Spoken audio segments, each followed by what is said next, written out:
Hello, welcome to Papa Nick's Music. I am, as always, your host, Papa Nick Lewis, and today we're talking about one of my favorite songwriters, and that is Randy Newman. Um, when I say one of my favorite songwriters, what I mean is in the Mount Rushmore in my head, Randy Newman, he's up there. Um, I'll go into a little bit more who else is up there in coming weeks, but first head on the mountain is Randy Newman. I love Randy Newman. I have loved him for years and years and years. I adore his songwriting. I love how very often all of his songs are firmly tongue in cheek. Most of them have a forthright, direct sense of humor. But even the ones that seem like they're straightforward songs, if you listen to it, you can tell, oh no, he's making a sarcastic or a satiric point there. One of my favorite examples of this is a song from his Trouble in Paradise album called Real Emotional Girl. The lyric goes, she's a real emotional girl, wears her heart on her sleeve. Every little thing you tell her, she'll believe. She really will. And you listen to this song and you think, oh, this is kind of a sweet song with a guy talking about an old love, and perhaps an old love that he's still has strong feelings for. And then you think to yourself, wait, no, this is Randy Newman. So you go back and you listen to it and you hear, she's a real emotional girl. She wears her heart on her sleeve. Every little thing you tell her, she'll believe. Every little thing you tell her, she'll believe. Every little thing you tell her, she'll believe. This is now, it's not a song about a man waxing philosophic about an old love. This is a song about a man giving coaching to another guy in how to win the affection of a woman that he used to have a relationship with. And it becomes, as soon as you see that, it becomes, oh my God, one of the creepiest songs I've ever heard in my life. And that's Randy Newman. There's always a spin. There's always, don't take him at face value. And I love that. I love a song that has that many levels of meaning. That you can take it as a straightforward song, or you can take it even further. I love that. And he's got a fantastic sense of humor, and he writes wonderfully complicated music. Even though he has a signature style, many of his songs have the same rhythmic pattern, this kind of loose shuffle that he uses a lot. Many of his songs have very similar chord progressions. He's got a very recognizable, I'm saying very a lot, but he has a very recognizable musical style, performing style. But it's not like all of his songs sound the same. Many of his songs have similar characteristics. They don't all sound the same, and even then we're talking about maybe a couple of songs worth of overlap per album. So I'm a big fan of Randy Newman. So we're gonna rank Randy Newman's albums. He had a career. He has had a career because he's still going.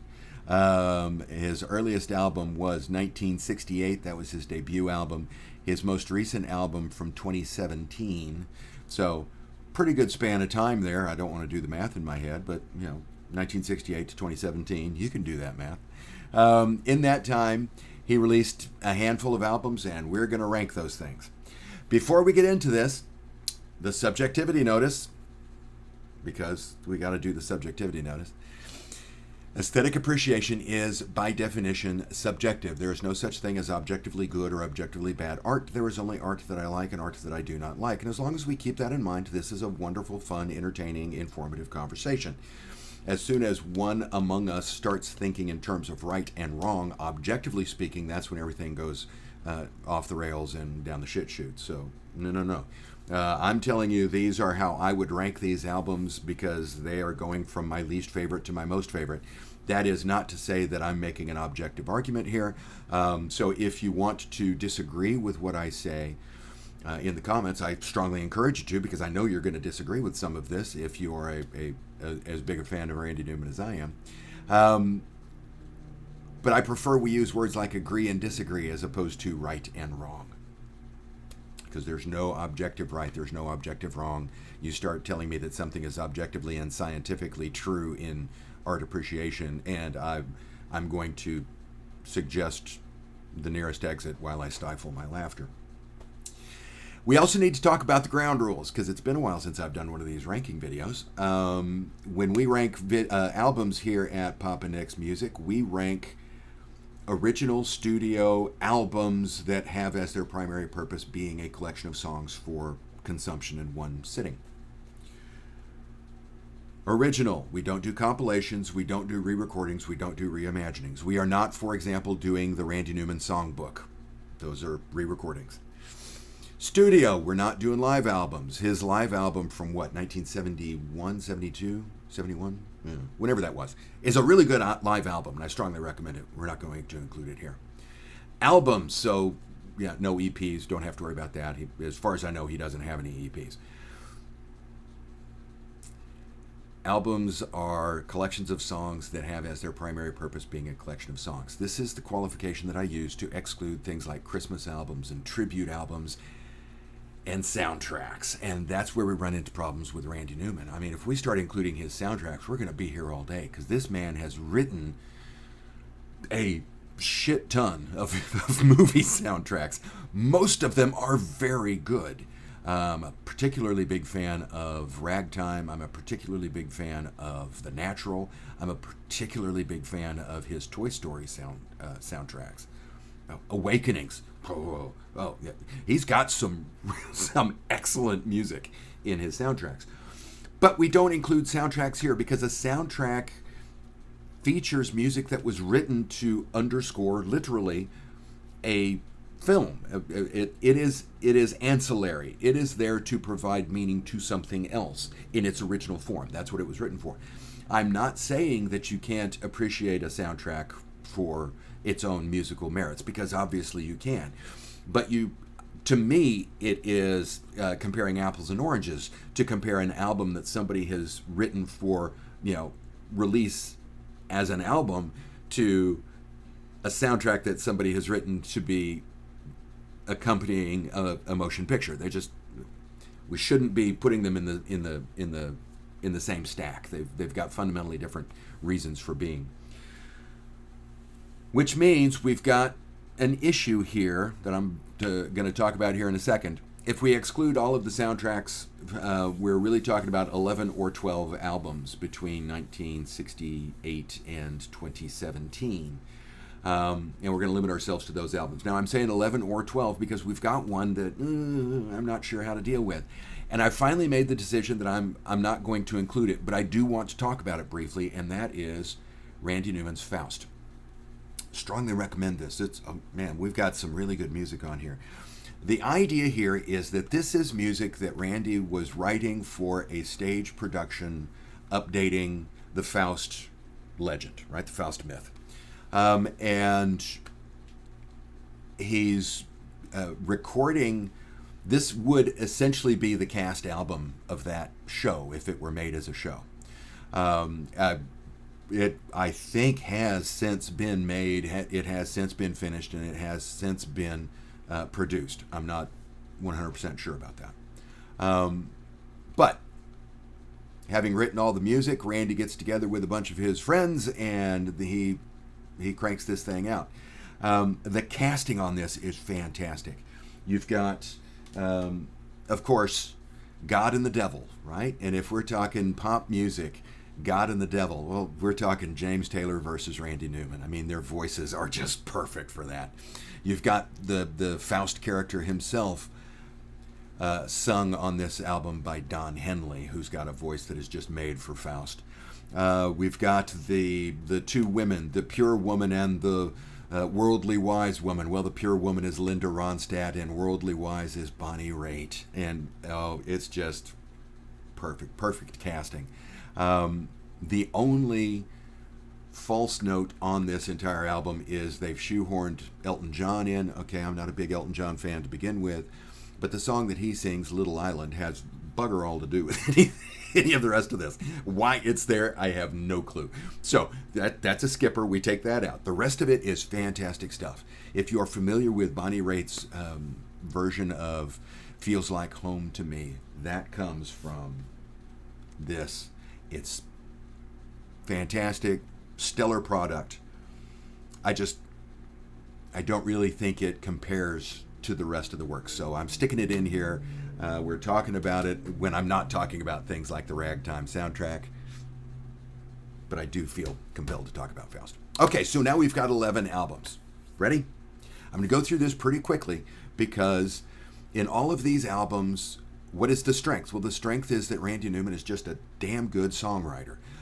He writes good music. He writes very clever lyrics, even when they seem to be, wordy and meandery, they are not. It's very tight, very focused. He's on my Mount Rushmore of songwriters, so I like his songs. So an album is going to rank higher if the ratio of songs I adore to songs that I merely like is high. If you've watched one of my previous ranking videos, you know that when I'm thinking in terms of how these things sort out, I think in terms of letter grades. I've spent the bulk of my adult life as a teacher. Grading makes sense to me. And all of these are A's. He's never had anything that is merely good. All of his stuff is excellent as far as I'm concerned. So we're talking about fairly fine distinctions as we go through this. I'm not saying this to suggest that on any given day that that's bullshit, and I always say that that's bullshit. What I fully believe in the ranking system that I've got. It's just that I do not want anybody out there thinking that because this first album that I'm going to talk about is ranked 11th, that it must be a dog. Ain't no dogs in this lineup. These are all quality albums, okay? Coming in at number 11, we have his most recent album, and that is from 2017, Dark Matter. Almost all of these are going to be on CD, just warn you right now. We've got some good stuff on here. His song about Putin is funny. She Chose Me is pretty good. Wandering Boy is pretty good. There's good music on here.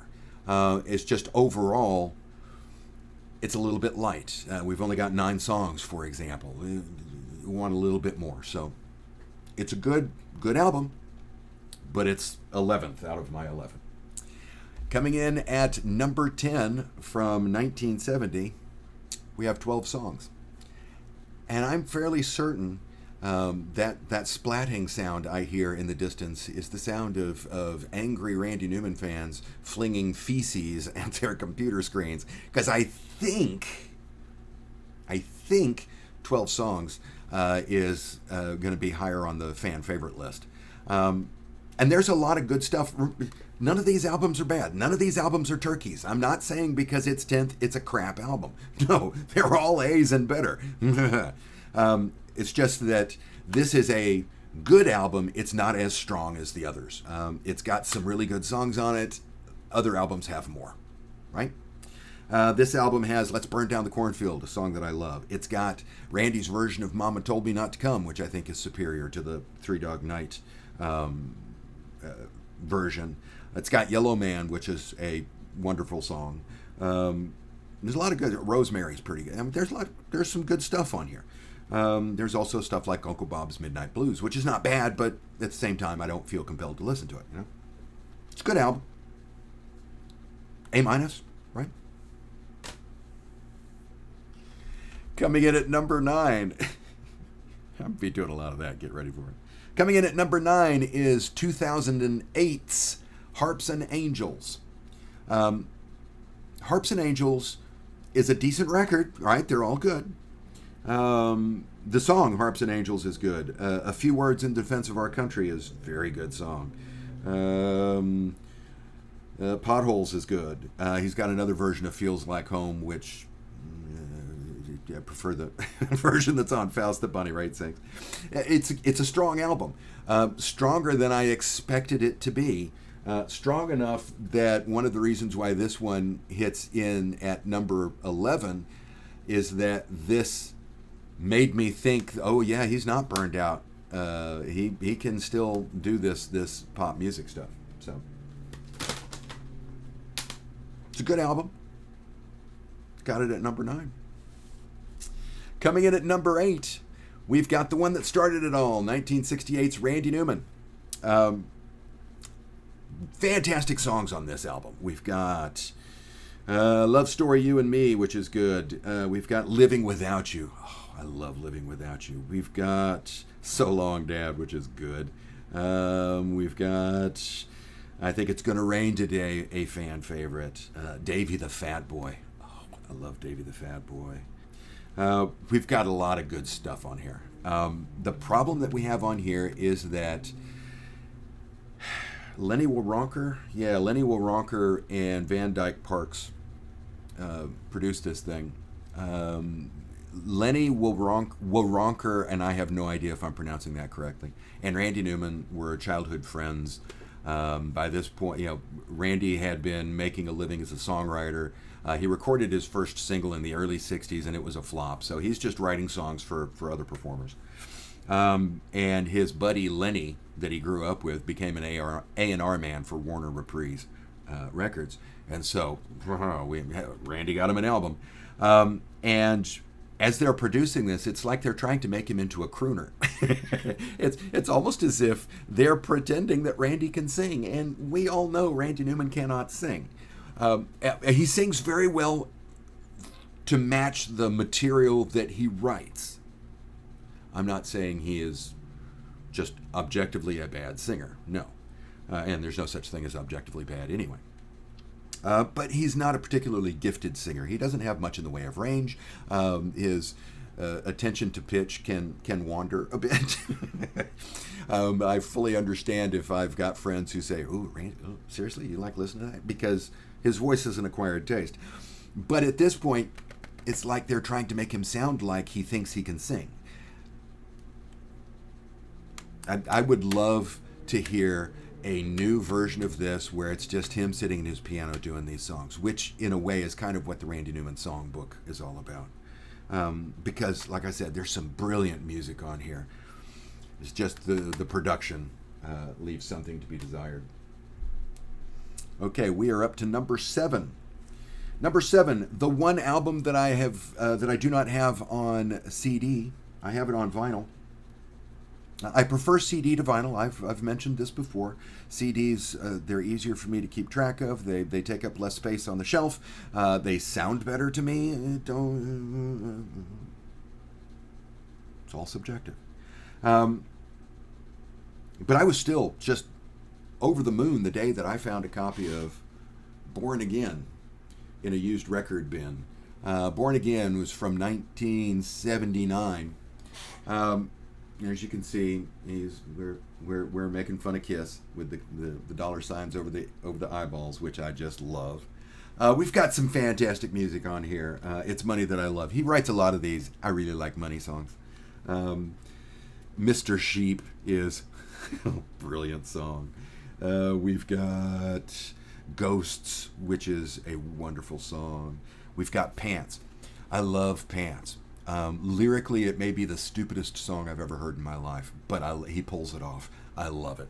I love Pants. If you're not familiar with Pants, it's in essence him saying for about 3 minutes, "I'm going to take off my pants." And it's wonderful. I love Pants. Okay, coming in at number 5.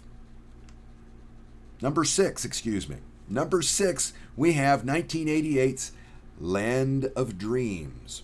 From here on, these are hard decisions to make. These first ones are pretty easy to slot, but from here on, they are really hard. Again, I stand by my ranking, but this is where it gets difficult. Land of Dreams is a strong album in terms of the songwriting overall. Many of the songs have a little bit of an autobiographical tint to them, but at the same time, no, this is Randy Newman. We can't trust that he's actually telling us the story. We've got songs on here like Dixie Flyer, Falling in Love, produced by Jeff Lynne, wonderful. Roll with the Punches, which is good. It's Money That Matters. We got another We Like Money songs. New Orleans Wins the War. I mean, there's some really good music on here. if I've got a criticism of it, it's that overall it's the most 80s sounding album that we've got. I mean, it was released in 1988. Of course, it's going to sound like the 80s. And the 80s just sound like, pain and heartache to me for the most part. Good album. Number 6. Okay, we're in our top 5.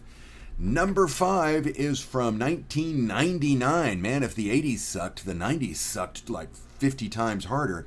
But Bad Love is a good album. Let me get to where we don't have much. There we go. Because that's a wonderfully sad. There we go. Oh, that's a morose picture of Randy. I knew absolutely nothing about this until I was perusing the record stacks in my local big box record store one day. And, man, there it was. And I thought, damn, Randy's got a new one. And I bought it and I took it home. And I've loved this thing from the first time I listened to it. I think it is a wonderful album. Shame is beautiful. I'm Dead, But I Don't Know It is... Every Time It Rains is a kind of touching, sweet song that I keep listening to, looking for the hook that'll turn it into deeply sarcastic. I haven't found it yet, but I know it's there. Better Off Dead is a great song. The Great Nations of Europe. Oh my God, The Great Nations of Europe is fantastic. Bad Love, great album. Number 5. Number 4. Okay, we're in now, I think, in the era that I think of as the classic Randy Newman period. We're in early 70s to early 80s. We're in that area. Yeah, you're familiar with the discography, so you know what we've got left. And number 4 is his hit album, Little Criminals. Little Criminals had Short People on it. So this is the album out of all of these that many people bought. And they took it home and they listened to Short People and they thought, hee, that's funny. And they listened to the rest of it and they thought, what the hell? And they never listened to another Randy Newman album again. But there are some just fantastic songs on here. The title track, Little Criminals, Texas Girl at the Funeral of Her Father. Oh, Jolly Coppers on Parade. I love Jolly Coppers on Parade. Baltimore is great. Sigmund Freud's impersonation of Albert Einstein in America he's got good titles for many of these. In Germany Before the War is a very creepy marriage of music to lyric. Oh, love Little Criminals. Great album. Almost as great as the album that came out 1983, and that's Trouble in Paradise. Every few years, it seemed, he was destined to have a mildly popular song and have people rush out and buy his album as a result. Short People. Ooh, people went out and bought it and thought, what the hell is this? I Love L.A. And then people went out and thought, what the hell is this?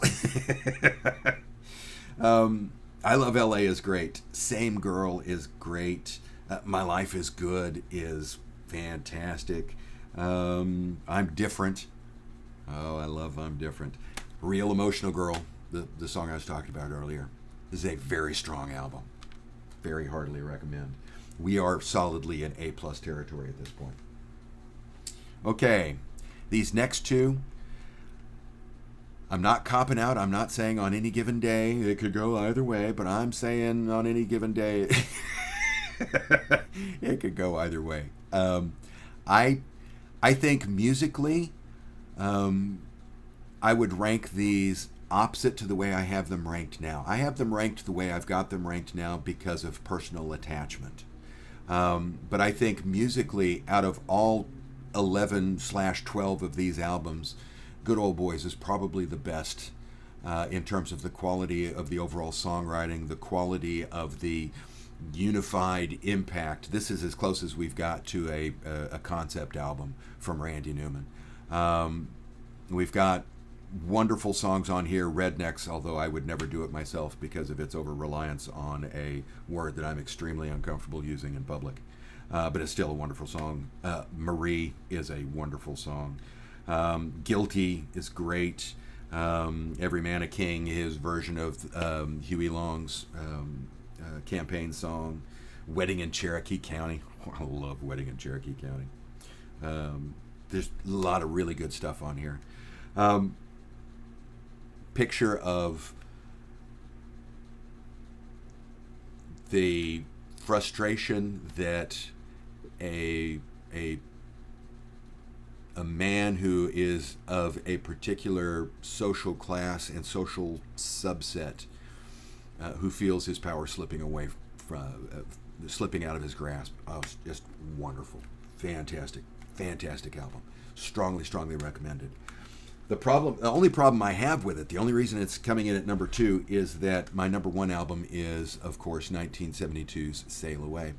And Sail Away is... Now, when I was in college, I knew who Randy Newman was, but I wasn't a really big fan until I saw a live special that he had on, I think it was Showtime. And I was like, oh, I gotta explore this guy. And this was one of the first albums that I latched onto. And I just adore this album. And so this album has a very strong attachment to me personally. I think this one may be pound for pound, song by song, a little bit better in terms of the songwriting. But this one has Sail Away, Lonely at the Top, Last Night I Had a Dream, Simon Smith and the Amazing Dancing Bear, Political Science, Dayton, Ohio, 1903, which I love. You Can Leave Your Hat On, God's Song, That's Why I Love Mankind. I mean, we've got arguably 2 perfect albums here. And it's really hard for me to say that, yes, this one is definitely better than this one. I'm more attached to this one than I am to this one. Better way to put it. And that's how I see the albums of Randy Newman. Do you agree? Do you disagree? Leave a comment down below. I always love to hear from you. Just remember to use words like agree and disagree, I prefer, I don't prefer, as opposed to you dirty son of a bitch, you're wrong. No such thing as objective quality here in art. But leave a comment down below. If you enjoyed the video, I would appreciate it if you click that like button. Go ahead and click the subscribe button as well while you're at it. Why not? It's free. And if you do subscribe, click the little notification icon for notifications so that you'll know when I've got these things up. I would appreciate it. Thank you again for watching. And I hope that the rest... Ooh, my die went wild on me. I hope that the rest of your day is delightful. See you soon.